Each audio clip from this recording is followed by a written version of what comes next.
కోట్ల టన్నులు ఉత్పత్తి చేస్తున్నారు ఆహార ధాన్యాలు, బియ్యం అయితే గోధుమలు అయితే ముద్రగా వాళ్ళు 70 కోట్ల టన్నులు చేస్తా ఉన్నారు.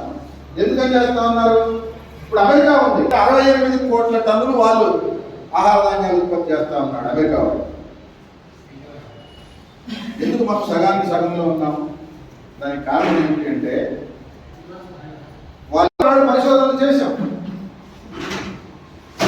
మన దేశంలో కూడా ఒకనాడు 1960 వచ్చారు, వాటికి గ్రీన్ రెవల్యూషన్ అని చెప్పి తీసుకొని వచ్చారు. గ్రీన్ రెవల్యూషన్ ఆనాటి ప్రభుత్వం ఒక నినాదం ఇచ్చింది, జై జవాన్ జై కిసాన్ అని చెప్పేసి నినాదం ఇచ్చింది. వచ్చేపాటికి గ్రీన్ రెవల్యూషన్ అని చెప్పి ఒకటి నీళ్లతో పాటు ఫెర్టిలైజర్, పెస్టిసైడ్స్, విత్తనాలు ప్రత్యేకించి అధిక దిగుబడి సాధించేటటువంటి విత్తనాలు. పొట్టి వంగడాలు ఇక్కడ ఉన్న పెద్దవాళ్ళకి చాలా మంది తెలిసి ఉంటుంది. అప్పటిదాకా పచ్చ జొన్నలు పండేవి, తెల్ల జొన్నలు వచ్చినాయి, హైబ్రిడ్ జొన్నలు వచ్చినాయి. అట్లాగే అధిక దిగుబడి సాధించే వరి విత్తనాలు వచ్చినాయి, మొక్కజొన్న విత్తనాలు వచ్చినాయి. వీటన్నిటి కోసం పరిశోధనలు చేశారు. స్వామినాథన్ అని చెప్పేసి గొప్ప శాస్త్రవేత్త, భారతరత్న బిరుదిచ్చింది మన ప్రభుత్వం. ఆయన నార్మన్ బెతూన్ అనేటటువంటి ఆయనతో కలిసి వాళ్ళందరూ కలిసి సరి అయినటువంటి విత్తనాలు తయారు చేసి పరిశోధనలు చేసి, ఒక ఎకరంలో అంతకుముందు 10 బస్తాలు 15 బస్తాలు పండితే 25 బస్తాలు 30 బస్తాలు 40 బస్తాలు పండేటట్టుగా విత్తనాలు తయారు చేశారు. అట్లాగే భూమిలో అంతకుముందు సేంద్రీయ పద్ధతుల్లో ఎరువులు వాడేవాళ్ళం, కేవలం పేడ మాత్రమే ఉపయోగించే వాళ్ళం, పశువుల పేడ పెంట. ఆ తర్వాత ఎరువులు వచ్చినాయి, ఇప్పుడు యూరియా వచ్చింది, డిఏపి వచ్చింది, కాల్షియం వచ్చింది, అమోనియం వచ్చింది, 28 వచ్చింది. ఇవన్నీ ఆనాడే వచ్చినాయి. ఏ పంటకి ఏ భూమికి అందులో నత్రజని ఎంత ఉంది, అందులో లవణీకరణ ఎంత ఉంది, అమోనియా శాతం ఎంత ఉంది, ఇవన్నీ కొలతలు తీసి భూమిలో ఉన్నటువంటి శాతాలను లెక్కేసి దానికి అనుగుణంగా ఎరువులు వేసేటటువంటి పరిశోధనలు నిర్వహించి అనేక పరిశోధనా కేంద్రాలను ఏర్పాటు చేశారు.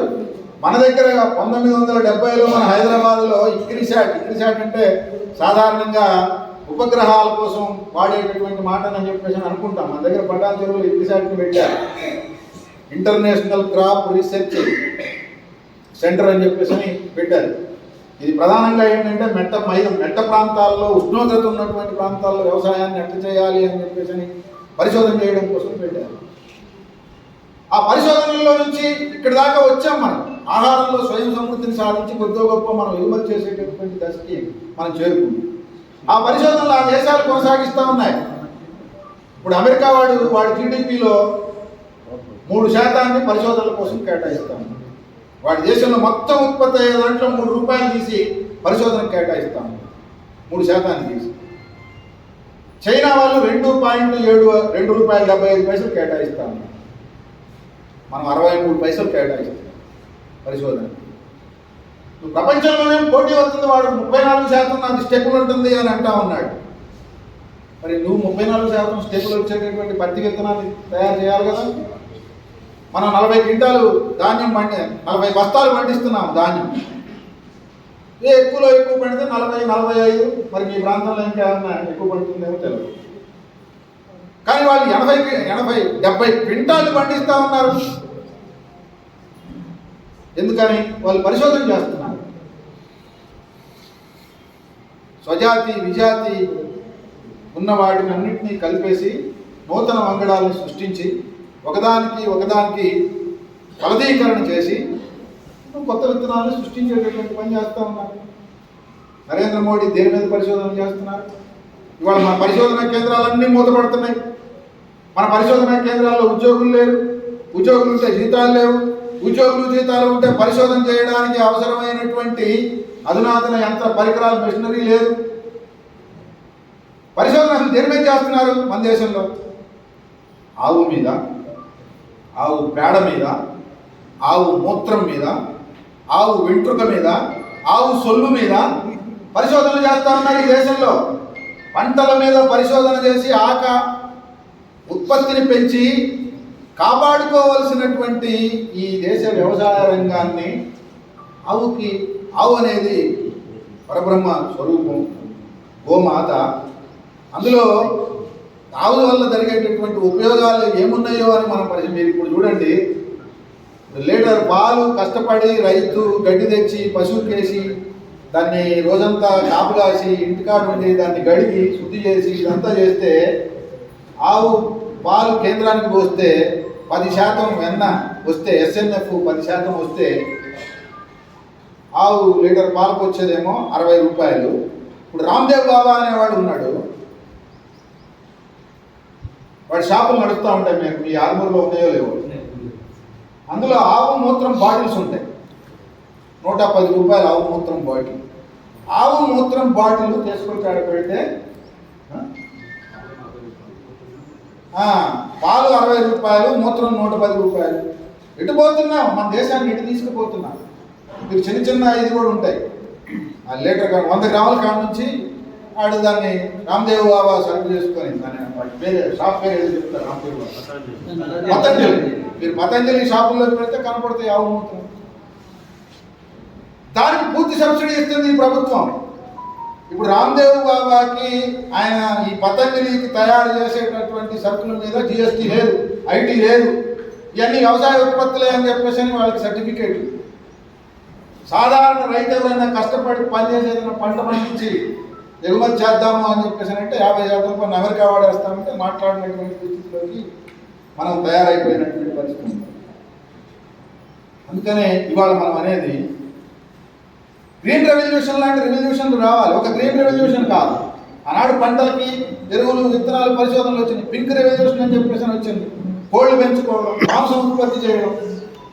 ఇవాళ మన దేశంలో మాంసం తయారు చేసి ఉత్పత్తి చేయాలి అంటే గజగజ వణికిపోతా ఉన్నారు. జీవహింస మహాపాపం అనే మా సిద్ధాంతం ప్రకారం మీరు వీటిని చంపడానికి మేము అంగీకరించమని. కానీ మన దేశం నుంచి ఎగుమతి చేసేటటువంటి వాటి ద్వారా వచ్చే విదేశీ మార్గద్రవ్యం మాంసం ఎగుమతి చేయడం ద్వారా, కోళ్ళు పక్కన పెట్టి చికెన్ పక్కన పెట్టి కేవలం మాంసం, ఈ మాంసంలో ఆవు మాంసము, ఈ మాంసంలో అంటే పశువుల మాంసము, మేకల మాంసము, వీటిని ఎగుమతి చేయడం ద్వారా 48,000 కోట్ల రూపాయల విదేశీ మార్గద్రవ్యం మన దేశానికి వస్తాం. అది మాత్రం ఖాతాలో వేసుకుంటారు, లెక్కలు చేస్తారు, వాళ్ళకి ప్రోత్సాహిస్తారు.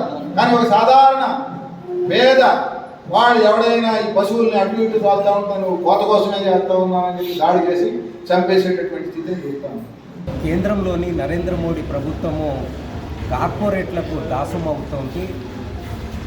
గతంలో పోరాడి సాధించుకున్న రైతుల హక్కుల్ని మళ్ళీ కాలు రాసే విధంగా కేంద్రంలో ఉన్న నరేంద్ర మోడీ ప్రభుత్వం ఆలోచనలు చేస్తుంది. గతంలో రైతు వ్యతిరేక నల్ల చట్టాలని తీసుకొస్తే వాటిని ఉపసంహరించుకుంది. కానీ ఇప్పుడు దొడ్డిదారిన మార్కెటింగ్ ముసాయిదా చట్టాన్ని తీసుకొస్తూ ఉంది. అదే రకంగా సహకార రంగాన్ని మొత్తం నిర్వీర్యం చేయడం కోసం ఒక ముసాయిదా చట్టాన్ని తీసుకొస్తుంది. అందుకనే దీన్ని తెలంగాణ రైతు సంఘం తీవ్రంగా వ్యతిరేకిస్తుంది. అందుకనే రైతాంగాన్ని చైతన్యవంతం చేయడం కోసం ఈ సెమినార్ని నిర్వహిస్తూనే రైతుల్ని కూడగట్టి భవిష్యత్తులో పెద్ద ఎత్తున ఆందోళన పోరాటాలని తీవ్రతరం చేస్తామని కేంద్ర ప్రభుత్వాన్ని హెచ్చరిస్తాము. భారత ఆర్థిక వ్యవస్థని, భారతదేశ వ్యవసాయ రంగాన్ని దెబ్బతీసేటటువంటి పద్ధతుల్లో అమెరికా ఈరోజు సుంకాలు విధించడం కోసం నిర్ణయం తీసుకుంది. 50% సుంకాలు విధించింది.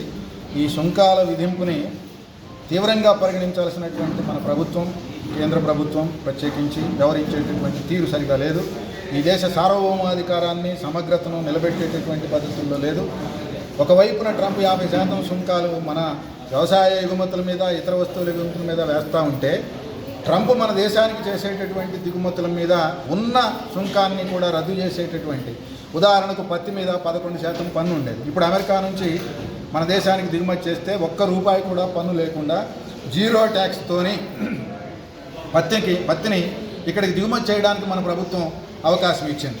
అంటే అమెరికాకి ఒక రకంగా దాసోహం అనేటటువంటి పద్ధతుల్లో ఈ ప్రభుత్వం వ్యవహరిస్తూ ఉంది. అందుకనే ఇవాళ రాష్ట్ర వ్యాప్తంగా, దేశవ్యాప్తంగా ఉన్నటువంటి రైతు సంఘాలన్నీ కలిసి కేంద్ర ప్రభుత్వం వ్యవసాయ రంగం ఎడల చూపిస్తూ ఉన్నటువంటి పక్షపాతానికి వ్యతిరేకంగా, కేంద్ర ప్రభుత్వం వ్యవసాయ రంగం ఎడల చూపిస్తూ ఉన్నటువంటి నిర్లక్ష్య వైఖరికి వ్యతిరేకంగా, బడ్జెట్లో తగిన నిధులు కేటాయింపు చేయనటువంటి దానికి వ్యతిరేకంగా, అట్లాగే వ్యవసాయ పరిశోధనలను మృగ్యం చేస్తున్నటువంటి తీరుకి వ్యతిరేకంగా పెద్ద ఎత్తున దేశవ్యాప్తంగా ఆందోళనలు చేయాలని సంయుక్త కిసాన్ మోర్చా, రైతు సంఘాలన్నీ ఆందోళనకి శ్రీకారం చుట్టుని అందులో భాగంగానే ఇవాళ నిజామాబాద్ జిల్లా ఆరుమూరు పట్టణంలో ఈ రకమైనటువంటి సభను ఏర్పాటు చేసి ప్రజల్ని చైతన్యవంతం చేసేటటువంటి కార్యక్రమాన్ని నిర్వహిస్తూ ఉన్నాం. రాబోయే కాలంలో ఈ దేశ వ్యవసాయ రంగాన్ని కాపాడుకోవడం కోసం మేము చేసేటటువంటి ప్రయత్నాలకు ప్రజలు అండదండలు ఇవ్వాలని చెప్పేసి ఈ సందర్భంగా విజ్ఞప్తి చేస్తా ఉన్నాం.